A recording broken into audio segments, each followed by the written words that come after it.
আল্লাহ পাক বলেন প্রতিযোগিতা করো আল্লাহর মাগফিরাত কামনার জন্য আর জান্নাতে যাওয়ার জন্য প্রতিযোগিতা করো, আল্লাহর রহমত পাওয়ার জন্য সৎ কাজের প্রতিযোগিতা করো, তাহলে আল্লাহ রাব্বুল আলামিন তোমাদেরকে ক্ষমা করবেন আর তোমাদের জন্য এমন জান্নাত দিবেন যেই জান্নাত আকাশের বিশালতার জমিনের বিশালতার মতো।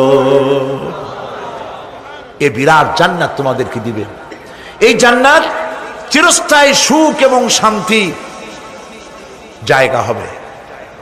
মাসালুল জান্নাতিল্লাতী উইদাল মুত্তাকুন ফিহা আনহারুম মিন মাইন গায়রি আসিলিন ওয়া আনহারুম মিন লাবানিন লাম ইয়াতাগায়্যার তা'আমুহু। আল্লাহ পাক বলছেন